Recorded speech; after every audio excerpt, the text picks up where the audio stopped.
অনেক বেশি জীবনকালে বেশি থাকায় আমরা দ্বিতীয় কোনো ফসল উৎপাদন করতে পারতাম না। আর যদিও বা দু একজন চেষ্টা করতো তিল চাষ করতো, কিন্তু সেটা ঝড় বৃষ্টিতে নষ্ট হয়ে যেত।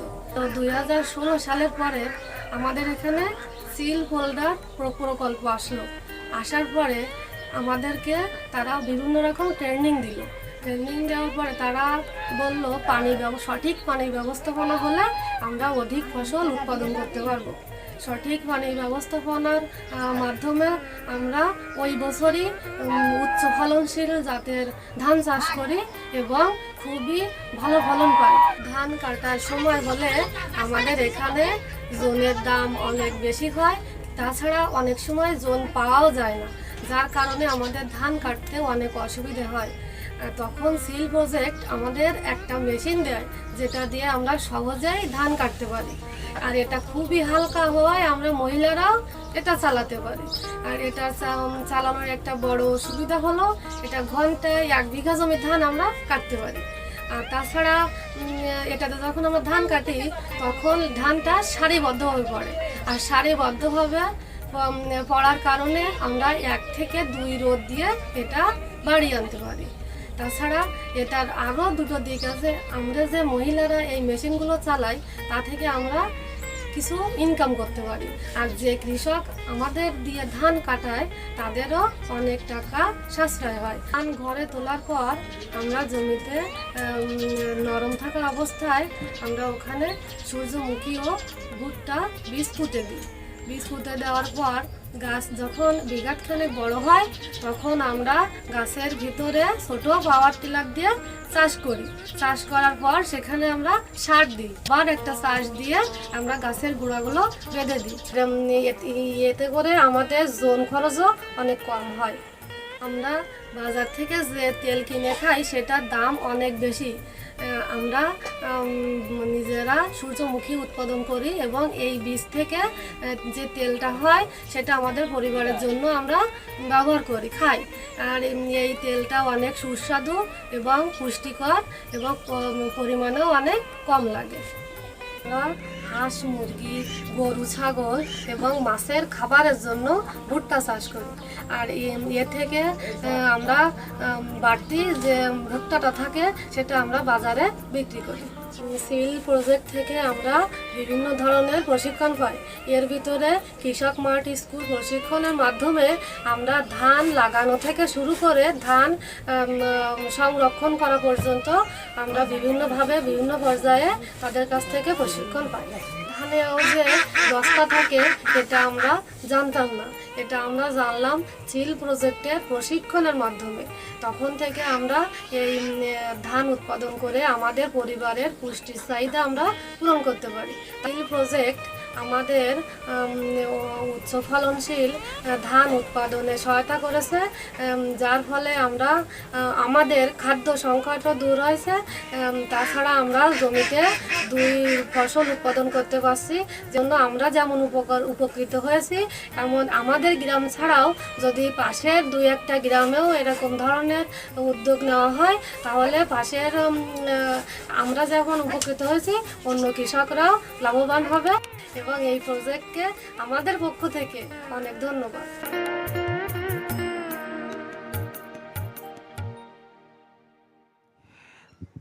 Thank you so much for the video. So the video shows us a very interesting production system, an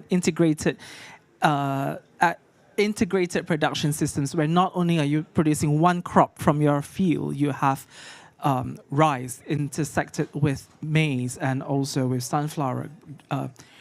Now, very often when we talk about implementation of systems and solutions, we take broad stroke approaches. We tend to take a very big concept, but we fail to actually tailor it down to the ground. We fail to actually adopt and adapt it accordingly to meet the needs of the communities that we're working with. To help us build on this conversation and also to give us a little bit more insights on also the environmental trade-offs and the environmental synergies that come with the systems that we introduce, I'd like to bring Dr. Kargil Maso. He is our Environmental Health and Biodiversity Impact Area Director. from the CGIAR to probably give us a little bit more insights on this. Just a quick note, this is a more informal kind of discussion. There won't be a lot of presentations, but in fact, I would very much like to create space here for us to actually talk and to have a conversation. So, Kagil, if I can have you to talk. I'll leave it up to you to find a comfort zone of your own. In that case, because of this, I guess I need to stand somewhere like here. Yeah. Yeah, thanks for the opportunity and also for the video, because it's really very inspiring. For you, probably you saw the cycles of the crops, but I saw the sustainable land management from what they were doing. You see, after the rice, they didn't till, they just planted. That is the best way in terms of maintaining the quality of the soils, the nutritional value of it. Having said this, I'm really very happy to be part of this event because of two things. As you said, I'm from the environmental health and the biodiversity side of the story. And I enjoy all the discussions I have been having with Shakuntala. Because when I will start talking about biodiversity, I will be talking about plants, animals, and she will always bring me to order and say, but where are the people? If you are talking about the biodiversity, where are the people? We have seen the three crops. Those three crops, they didn't come out just because they are beautiful crops or whatever, but they meet the expectations of the community. The rice was selected for a reason. The sunflower was there for a reason. Maize was there for a reason. And that's what you get from the people. And when I was thinking about the topic, I tried to think how many times I have gone to my neighbor and eat something that is very nutritious that was in my common diet, just because of my neighbor. So we learn a lot from the neighbors, and we see what we can learn from them by bringing several people together. We are here talking about the climate crisis. How can we adapt and how can we mitigate it? And we will see that if you go back and you talk to communities, they will tell us how they have been coping. You know, today it's clear we talk about it a lot, but I can tell you that the climate change is not new. It was there for quite a while. And people found ways to cope in terms of knowing which crops could tolerate moderate drought in a certain way, which crop can survive in case of floods. What can we learn from this? You can only learn when you have diverse people who have been exposed to different systems. Then you go to also the cultural aspects.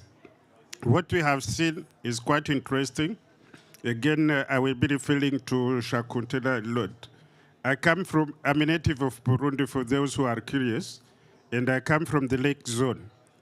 And what happened was, for us, at the lake zone, it was just flour from my cassava and fish.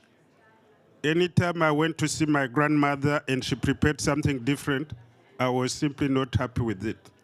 That was before I got the current level of education I have gotten to understand the importance of diversified food. Culturally speaking, we had more opportunities, but I was stuck in what was happening in my village. But my grandmother was completely from a different area where they have a completely different culture, different diets. When I went to school to a certain level, it's where I started visiting my grandmother very often, because I realized that she was complementing my diet.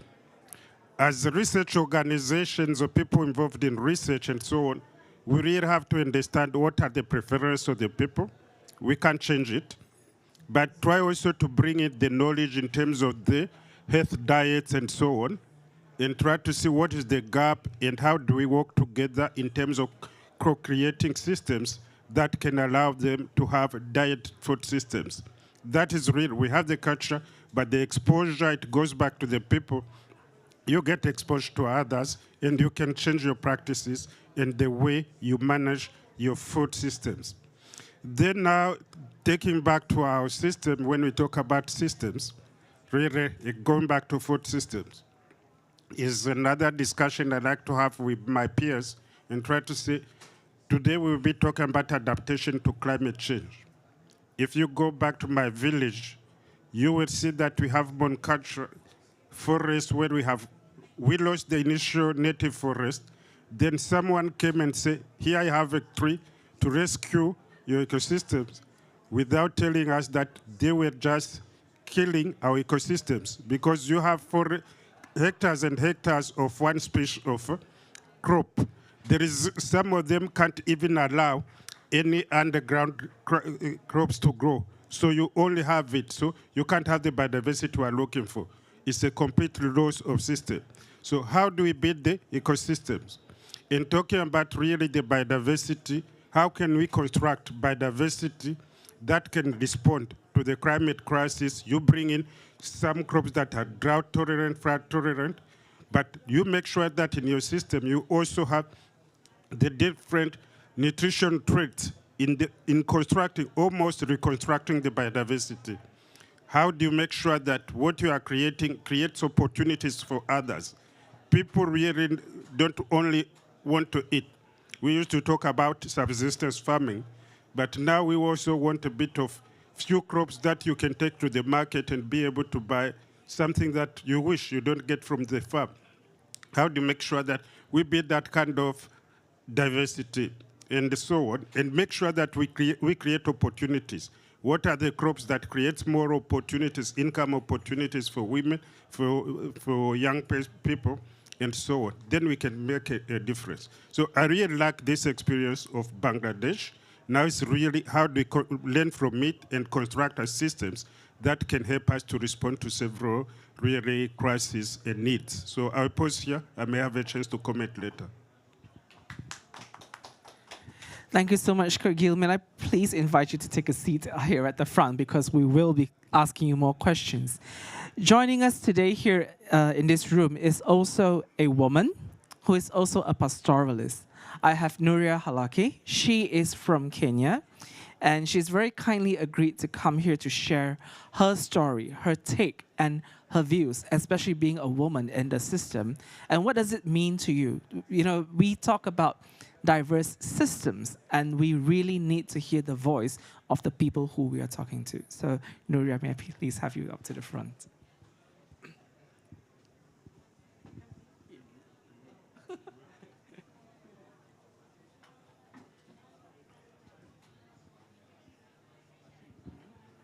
Thank you very much. Good afternoon, everyone. My name is Nuria Halake. I'm from Northern Kenya. I am a pastoralist. For a woman to stand in front of pastoralist community and talk about development and other issues, it's not really easy for a pastoralist woman, because in our culture, there's dominance of men over women, and it's a patriarchal society where women are there to be seen, but not to be heard. That's what they believe. But despite of all odds, as women, we have come out. We say the time is now, and we must wake up for the development of our people. Our livelihood is pastoralism. We keep animals. The animals we keep are large in numbers. You can have 1,000 cows this month, and after 3 months, drought comes, and you are left with zero. And convincing such a community to invest in other diverse methods of food systems is not very easy, because they have pastoralism at heart. There's no other work they know. What they know is pastoralism. And you know, telling a pastoralist to leave whatever he's doing and join other professions is not easy. I remember when I was, my brother went to school, in secondary school. I told my father, there's a big bull which has stayed over 10 years. It is too old. Instead of asking for money, why don't you sell your bull? He stopped talking to me for more than 1 month, until I had to go and beg please forgive me. That shows the level of attachment of pastoralists to their animals, more than even their children. But climate change has really taught them a lesson. You know, keeping 1,000 cattle, tomorrow you have none. It has become a lesson, and through capacity building, skills development, a lot of trainings, the community is now changing the way they live. One, my community used to have only cows. They used to only count on cows and their calves, but now they have changed to camels because camels are drought resistant. They can stay for a long time without water, and you can preserve their meat for a long time, even 3 months. When drought comes, what we do is we make, meat, ropes of meat. When they are dry, we cook and we preserve them. So this is a new thing within the pastoralist community, changing from keeping cows to camels, because they have realized there's climate change, and instead of all the animals perishing in 1 month, why don't we have another method? Why don't we have another species which can, stay longer without water, will not be demanding? And also, they have also started through the support of non-governmental organization. A lot of capacity has been conducted, and we are now engaging in some little agriculture. So it's not only about the pastoralists keep only cows. No, it is evident now that we are also doing some little farming, kitchen gardening, and also farming as a group. We have very many women groups, which they call merry-go-round. They meet occasionally to contribute money and do some work. So now they have changed and said, let's try vegetable gardening. Let's try posho meal. And they have even engaged in livestock market, which never used to be done by women. This is a job for men. But nowadays, women can have a business of posho meal. They can have business of selling livestock, which never used to be there. So I think this climate change, I say it is really, it is becoming positive. Of course, it is negative, but it has also taught us how to adapt to other ways, which we used to overlook, like collect soil, do farming. No, not me. It's better I follow only my animals. But when you see the animals have perished, the plants are even remaining. So it is, we are learning it through the hard way. And it has brought value to our communities. It has improved nutrition at household level. Right now, when we plant maize, we mix it with sorghum, barley, wheat. We grind it and make porridge for elders, for the sick, for the young children, and that's more nutritious. Then you add some little milk. So I think as much as climate change is a disaster or it's a risk, it has also been positive likewise. So unless people have questions and need to interact more, that's what I have. Thank you so much, Nuria. May I please invite you to take a seat here at the front? And from our live audience, we will now move to a virtual participant. I have with me Bibi Giose.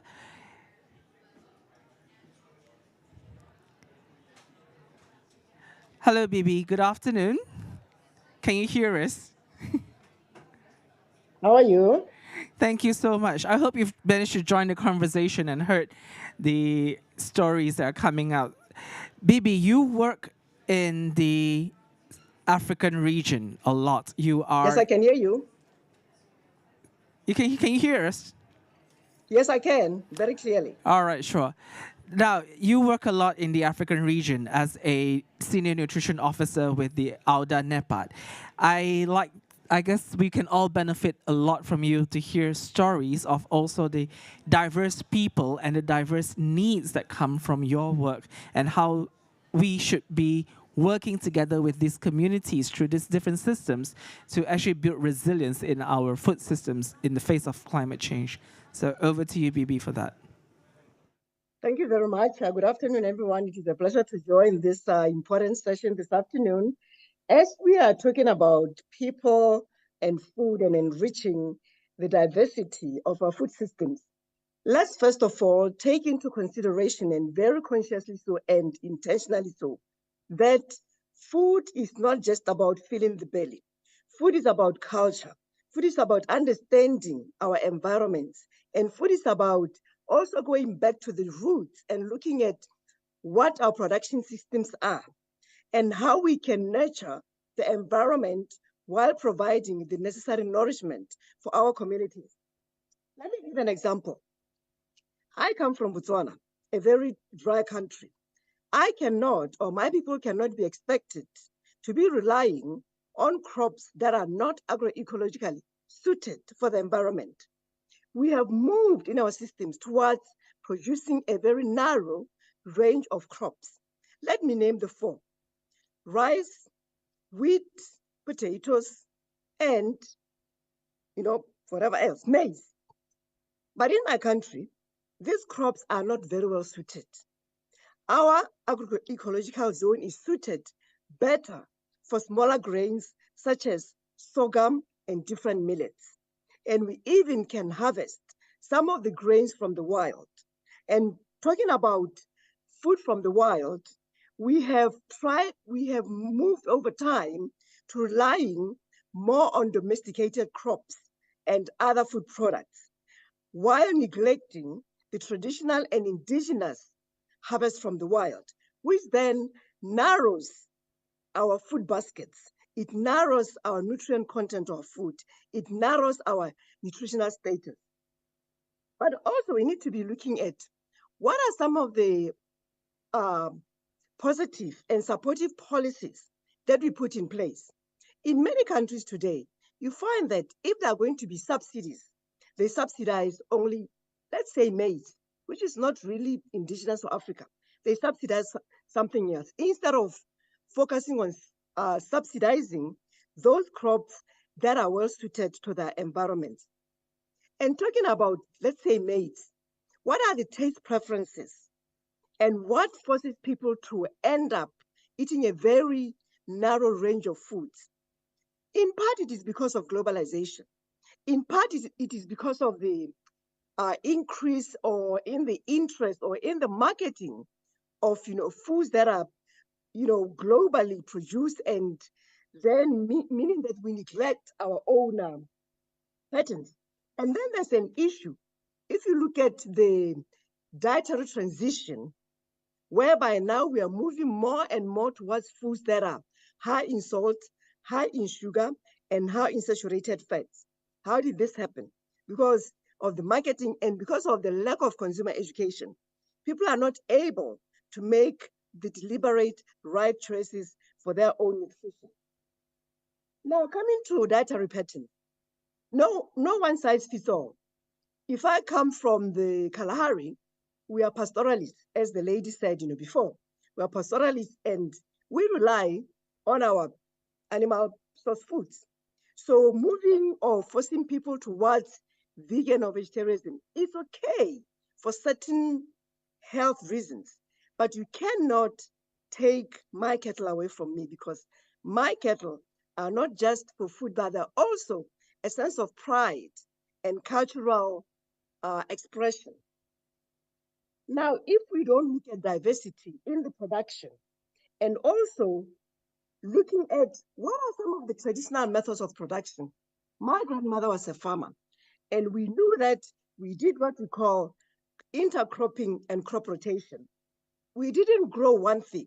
We had the sorghum, we had the beans, we had the other pulses. And then, of course, we had fruits and vegetables. And now looking at diversity, what is the woman's and youth's role in ensuring that, looking at the people, looking at the culture, looking at production, what are the roles and how can the youth and women be supported in terms of inputs, small loans, education of the farming systems, and also just ensuring that women are not given the burden of production and caring for the family, caring for the children, when they themselves are the most malnourished. If we don't support women's role in the production, in the preparation, in the caring, then we are really missing the mark, because women tend to be the most malnourished If you have malnourished woman, you're going to have a woman who's not able to be doing the necessary chores from production to putting the food on the table. And also, when you look at the, in terms of diversity, let's not be just thinking about land production. You should be thinking about aquatic foods as well. What are the opportunities for us to look at in diversifying our seas, our river, fish production, and indeed, cultivating fish so that we are able to diversify the diet while we also protect our water sources and our land together. And so I would like to say, in my view, it is important to note that as we talk about climate change in relation to nutrition today, let's think outside of the box and not just be focusing solely on, let's say, reduction of our fossil fuels, but also be looking at what are the effects and the direct impacts of climate on production and on people's livelihoods. More and more again, since we saw the dire effects of COVID, production systems have been affected adversely. So we need planet health, people health, and every other health, natural health and environmental health. So let me stop here and get any questions that may be coming forward. But my real emphasis is that there should be a contextualized, a context-specific emphasis on our production systems to be able to diversify our food systems. Thank you. Thank you so much, Bibi. Thank you so much, Bibi, for putting things into perspective for us. It's really very heartening to hear, that diverse systems and actually recognizing the importance of it. May I also please invite again our speakers to come on stage, come forward so that we can have this conversation.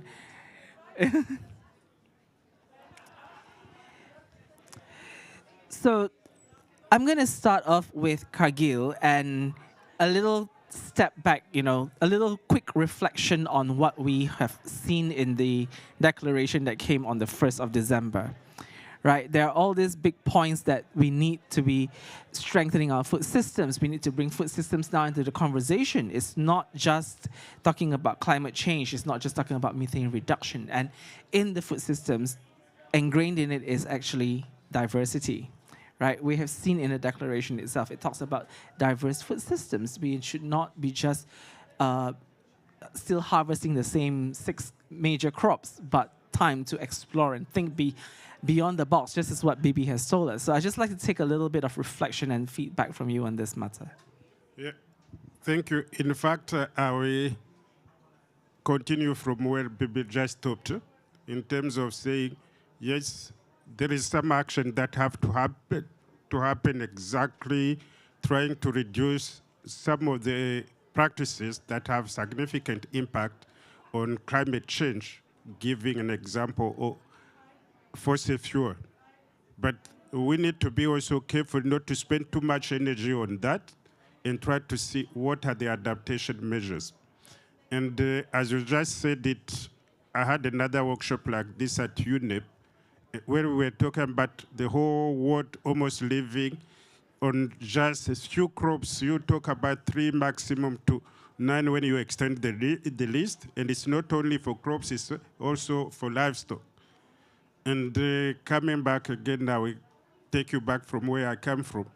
When I try to see what I have seen when I was a kid in terms of the crop diversity and what my kids are seeing, you get a bit worried that something has to really be done in terms of restoring our diverse food systems. And try to see, luckily, even if we didn't have strong gene banks, we still have them, as Baby was saying, we still have most of it in the nature, some of it. How do we bring it back to the table? And I guess with the climate crisis, our body will also become relatively weak. And you will see that most of the crops we are eating now, you can educate me, you understand it better than me, but very few of them really have that medicinal plant properties. But you will see that most of the crops we have left abandoned, some of them had medicinal properties. You can just say that people didn't have access to the actual modern vaccination, but from the food they were eating, they were a bit vaccinated. Then when we go back really to nature, someone said that the best lessons we can get are from the nature. You will see that there are some crops which are naturally drought tolerant. Why don't we bring them back into our production systems? I concur with everyone who will be telling me that you can't feed the world with those orphan crops, the production is too late, and say, I was talking to someone and said, in terms of governance, we will always say that the bottom up and top down have to meet somewhere. Then I do believe we need to start thinking in terms of the transition, really, how do we go back to where we came from, but not completely abandon the current model of production, but transition to the way that we strengthen what is really good for diversity, and slowly, slowly, we will meet somewhere.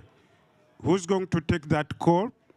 I think someone was saying the kind of lobby that is happening, if I recall the session we had in the morning, say, yeah, there are someone who's behind to push for maize, there is someone who's behind to push for fertilizer, for wheat, and so on. We have heard how wheat can confuse us in some cases without giving too much details.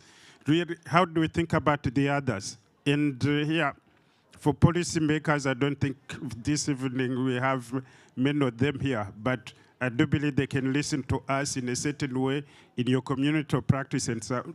But they need to be a bit of effort. Someone was saying, and Bibi again, she's the second one to say it today, that subsidies or support, especially in global south, are going to the wrong things.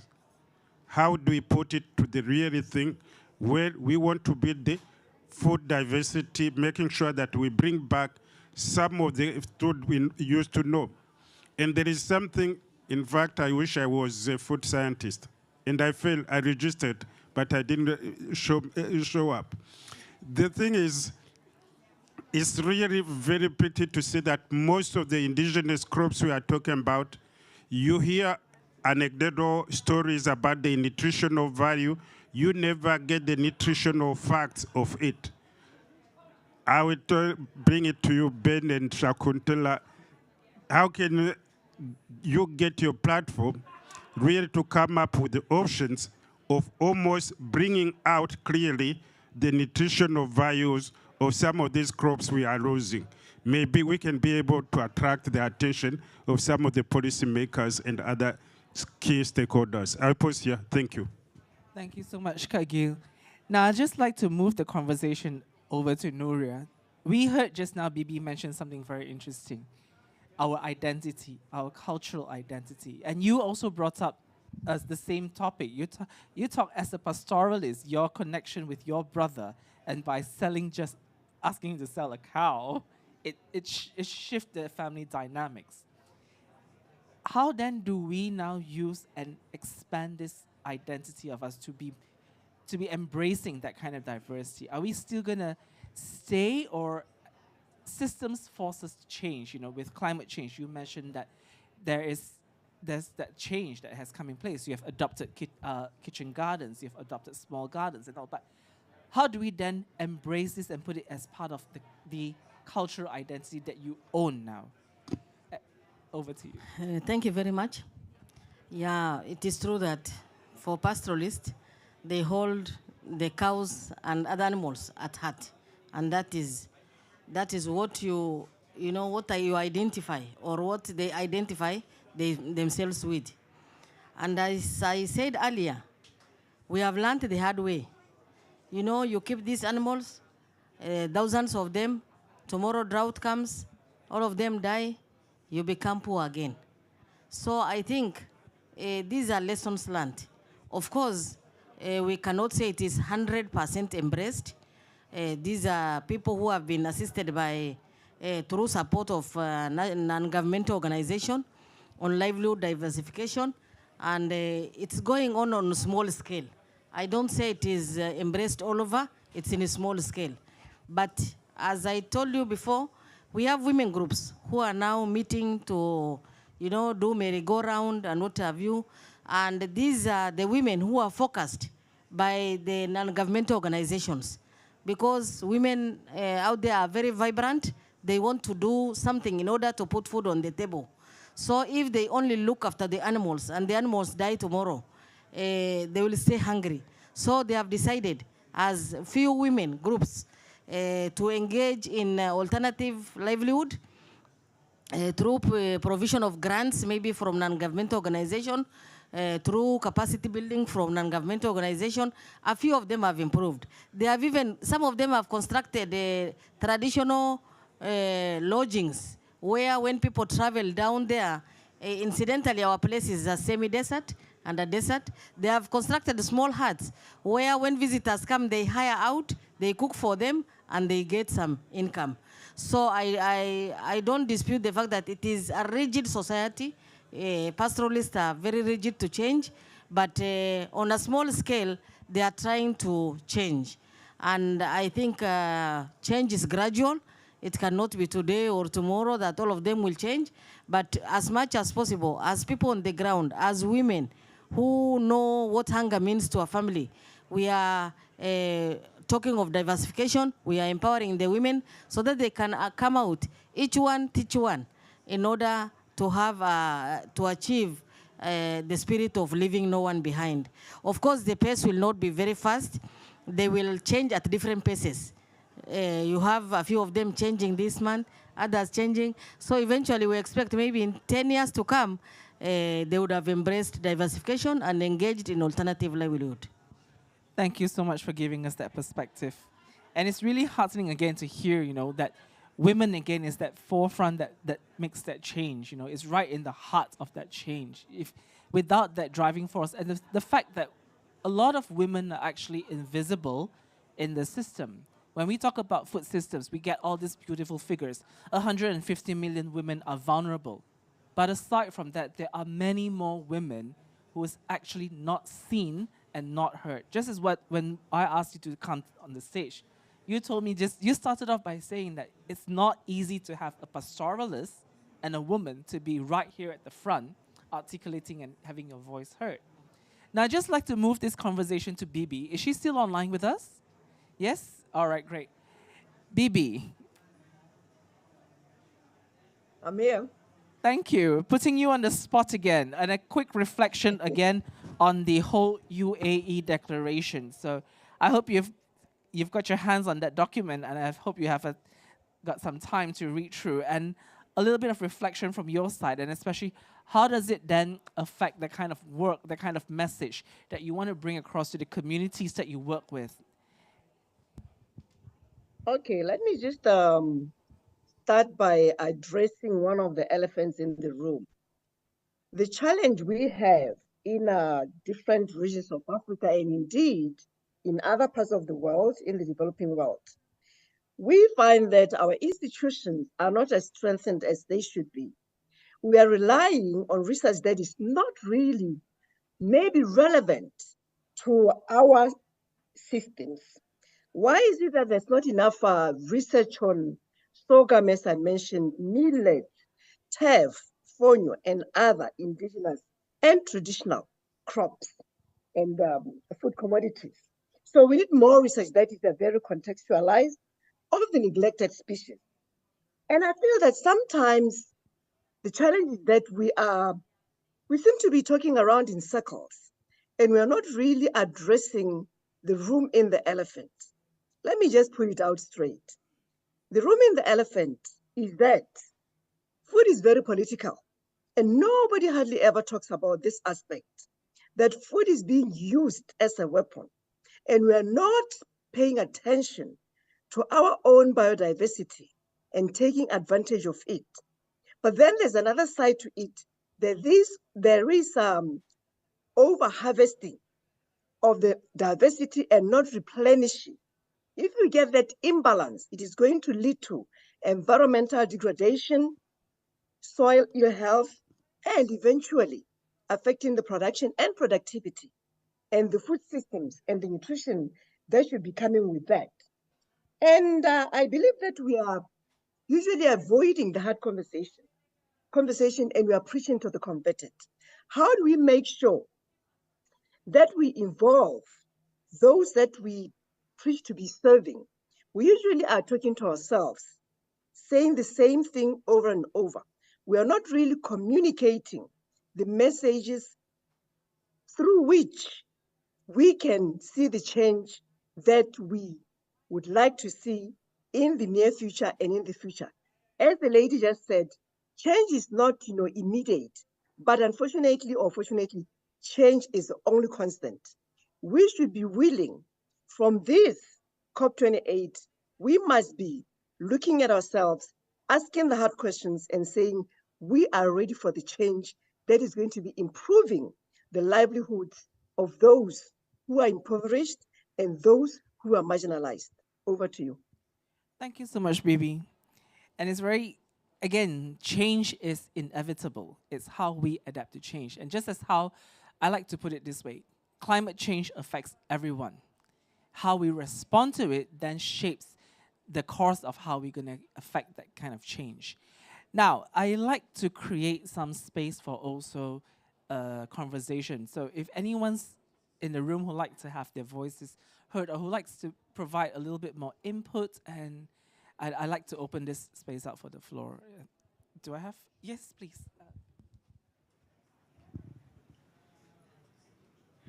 Thank you very much for this conversation. My name is Monica Yator. I am the founder Indigenous Women and Girls Initiative.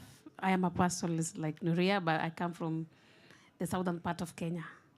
And I really like this conversation now that we are learning the hard way as pastoralists, and we know the wearer of the shoe feels the pinch. So now we are now migrating to agro-pastoralism.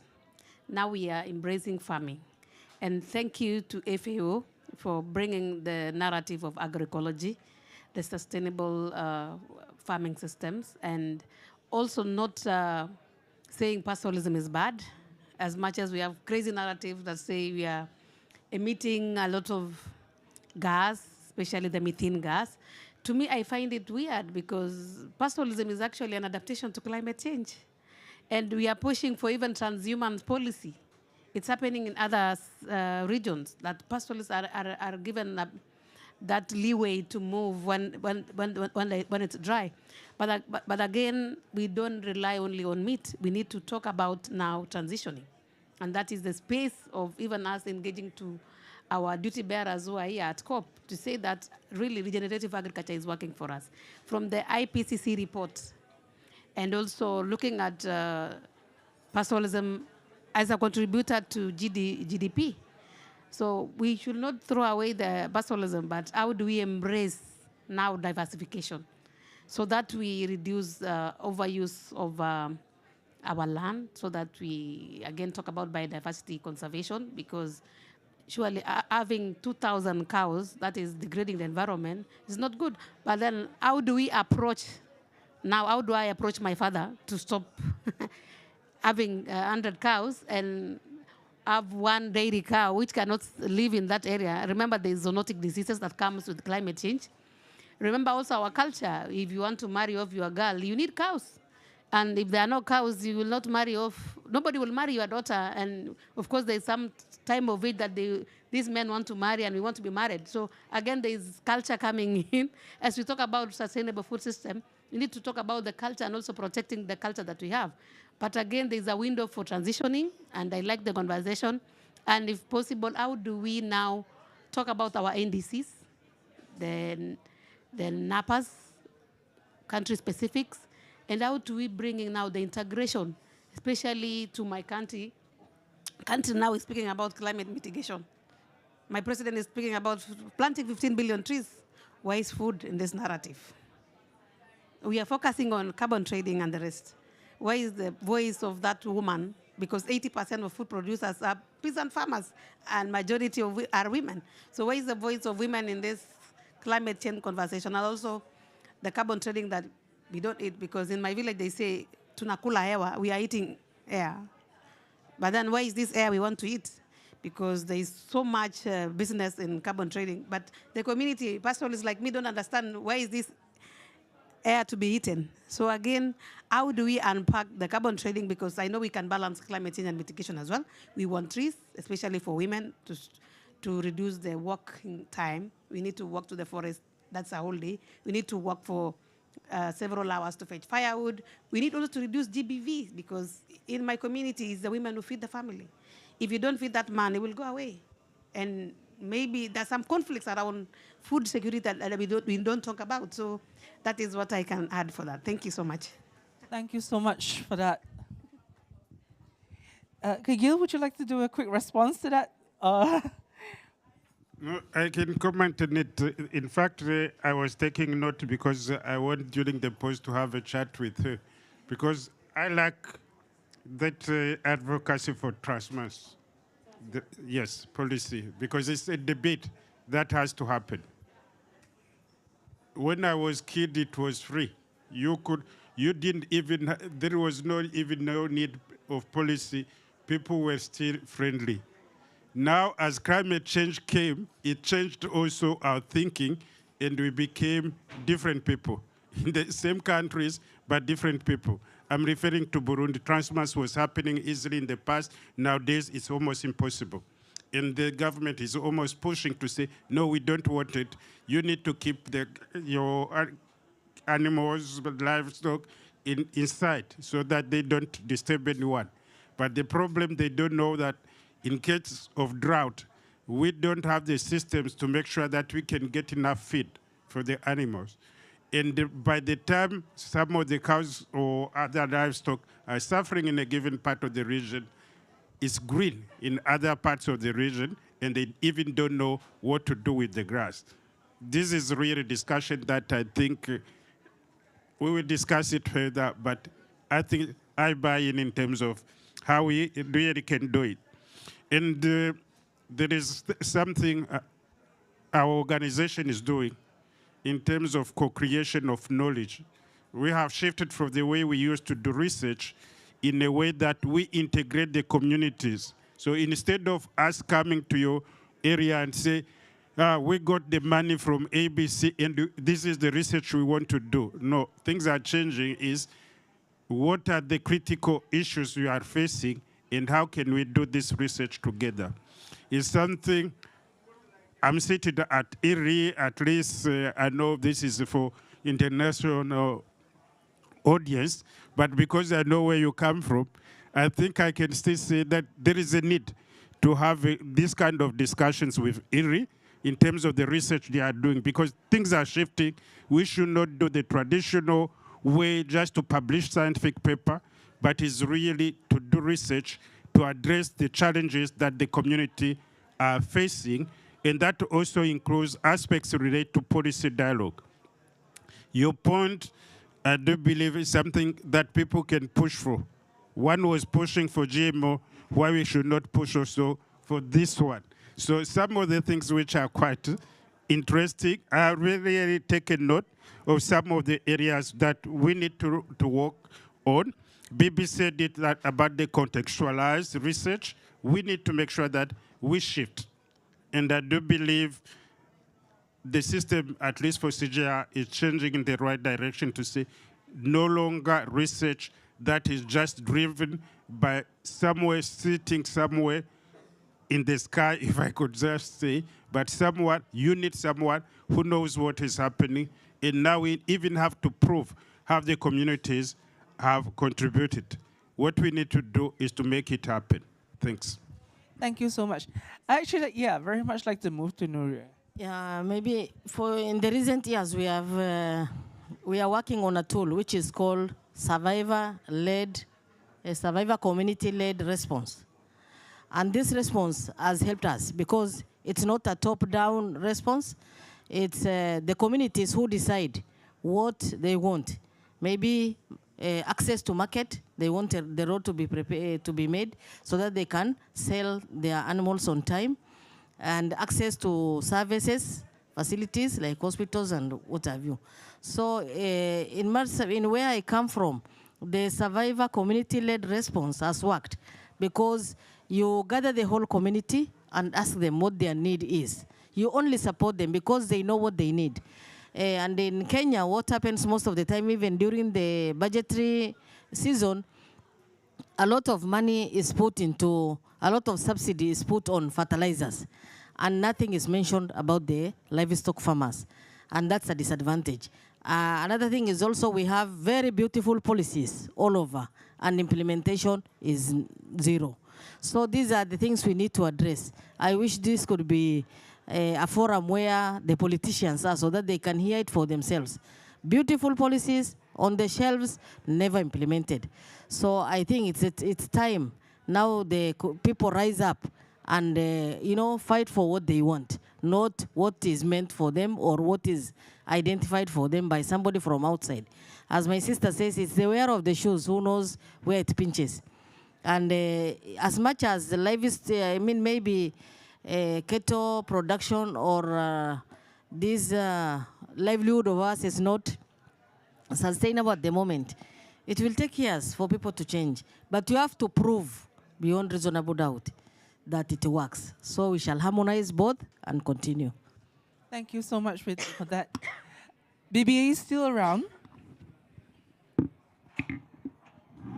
Bibi, I'd like to take... Yes, I'm still around. I can hear you. Bibi, a quick reaction from you from after hearing those statements. Very interesting, very interesting things that we have heard. We've come up, especially I like the fact that we talked about policies are written without the engagement of people. Very often we put in policies that's not co-created with people, and then it sits on the shelf. It's not unpacked for, it's not acted upon. So I'd just like to take a few words from you, Bibi. Okay, my take, when it comes to policies, we usually are not creating or crafting policies that are suited to our needs. The point that was just made by the lady about co-creation is very critical, because usually we get solutions, quote unquote, being parachuted from somewhere, because some smart scientist was sitting there on the 10th floor of some building, comes up with this wonderful idea, and they think it's going to work elsewhere. What works in one environment is not necessarily going to work in another environment. And looking at how many policies, how many documents are produced on a daily basis, it is not for lack of policies, folks. It is for lack of implementation.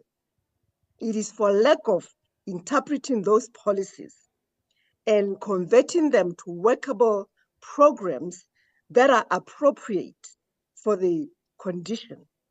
Let me give an example. Back in the days, when I was still working for the government of Botswana, we had situations whereby, yes, the health solutions were looking wonderful on paper. But when you go to the communities, they tell you, no, actually, this is not our main problem. Our problem is X. So we need a solution that is suited to our needs and is going to be addressing the gaps in our communities.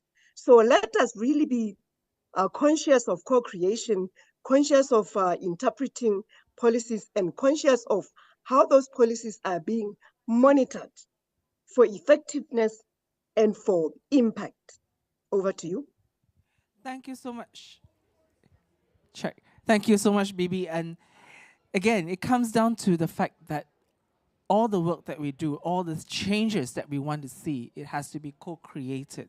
But it's not just co-created, it has to be owned by the people.